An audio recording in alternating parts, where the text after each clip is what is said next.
in this question, we are introduced with the idea that Eva is a member of a swimming club, and when they are swimming, they are markers. There is 6 of them, and obviously people can swim in different way.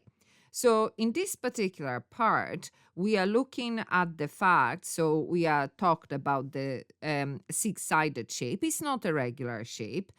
AF is parallel to DC, so this side is parallel to this side, and it is perpendicular here to AC 90 degrees angle. And then we are told that all these sides, they are all the same, 200, 200, 200, we have that, and the remaining two are 150.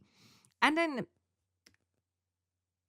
Aoibhe swims from the A, the B, the C, and so on back to A. So we have to find the total distance she swam.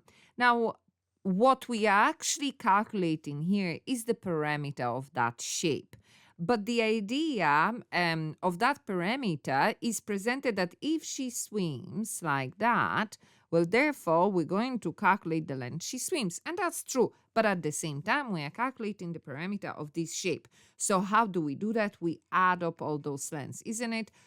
200 plus 150 plus another 200 plus 150. And then we have another 200 and one more 200. Now make sure you count that you have 6 numbers. You didn't omitted anything. You put that in the calculator and you get 1,100 meters. So parameter does come up, not, I wouldn't say that maybe every year, but almost every year in some shape or form where we have to calculate parameter.